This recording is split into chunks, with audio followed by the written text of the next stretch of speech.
जिस नोएडा के सेक्टर 16 में हमारे भारत के जितना मीडिया कंपनी है, इंडिया टुडे, जी न्यूज़ और ये न्यूज़ 18, सारे कंपनियों का हेडक्वार्टर है। उसी नोएडा में बरसों से मजदूरों का शोषण हो रहा था। मतलब ये नोएडा में बहुत कंपनी है, ऑटोमोबाइल कंपनी, गारमेंट्स कंपनी, वहाँ के जो मजदूर थे उनका शोषण हो रहा था। लेकिन इस मीडिया कंपनियों ने क्यों रिपोर्ट नहीं किया?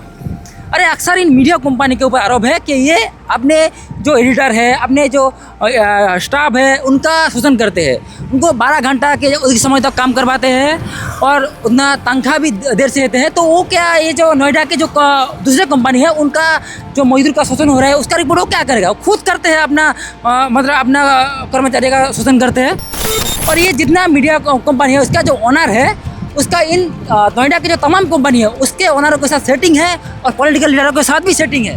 तो वो क्यों रिपोर्ट करेगा?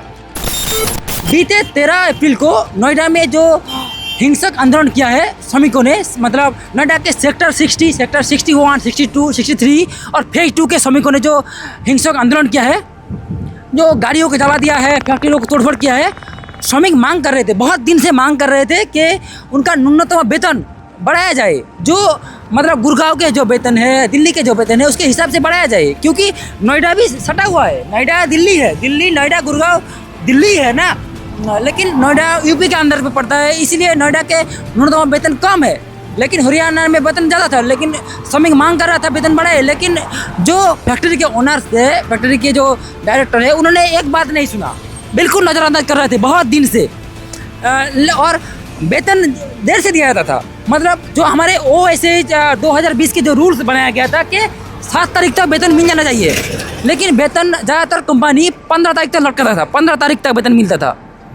तो कैसे चलाएगी लोग? गरीब लोग 15 तारीख तक वेतन मिलेगा तो कैसे चलेगा? उसका परिवार कैसे चलेगा? और नोएडा में एक छोटे से घर लोग किराए पे, वो भी 5,000 रुपये से ज़्यादा लगेगा। तो उनका न्यूनतम वेतन जो अनस्किल्ड लेबर है उनको 11,000 रुपये के आसपास मिलता था। तो कैसे लोग खाएगा?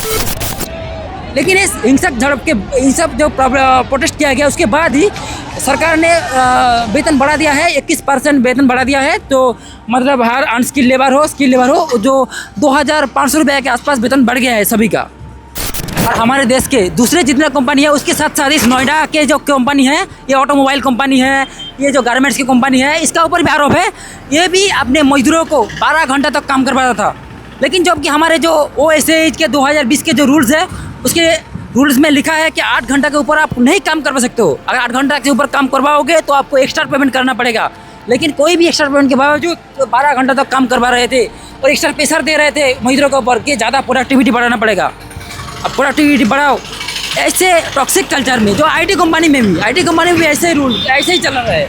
ऐसे टॉक्सिक कल्चर में फिर मजदूर, फिर हमारे वर्कर को और जो IT कंपनी काम करते हैं उन कर्मचारियों को भी 15 तारीख तक वेतन लटका देते हैं। तो ऐसी टॉक्सिक कल्चर में कैसे लोग काम करेगा?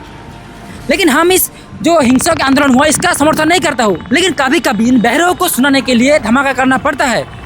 लेकिन क्योंकि ये जो कंपनी के ओनर है, ये पॉलिटिकल लीडर है और ये जो मीडिया कंपनी के ओनर है, सब सेटिंग में है। नहीं तो कैसे चल रहा था दिल्ली में ऐसी अत्याचार कैसे चल रहा था मजदूरों के ऊपर, वर्कर के ऊपर? जी, और जिन वर्करों ने हमारे देश को बनाते हैं, हमारे देश को आगे लेके जा रहे हैं, उन वर्करों के ऊपर अत्याचार कैसे हो रहा था दिल्ली में?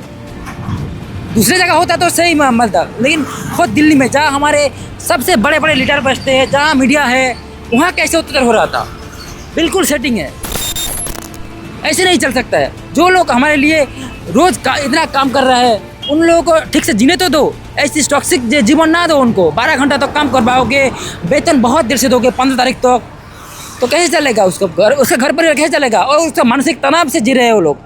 उसको कुछ हेल्दी लाइफस्टाइल दो, हेल्दी 8 घंटा काम करने दो, 8 घंटे के बाद घर जाने दो। घर जाने के उसका घर का काम होगा, फिर वो सोएगा, 8 घंटा सोने दो, तभी ना अच्छा जीवन शैली होगा। और हम ये जो फैक्ट्रीज है, ये हमारे जीवन को अच्छा बनाने के लिए है, ना कि कुछ लोगों को जीवन खराब बना के कुछ लोगों को जीवन अच्छा बनाना है। सभी का जीवन अच्छा बनाने के लिए है। सभी को ठीक से जीने दो। कंपनी भी आगे बढ़े और मजदूरों भी आगे बढ़े, तभी ना देश एक हैप्पी देश बनेगा। धन्यवाद। आप अपना राय कमेंट कीजिए। धन्यवाद। और सब्सक्राइब कीजिए चैनल को। धन्यवाद।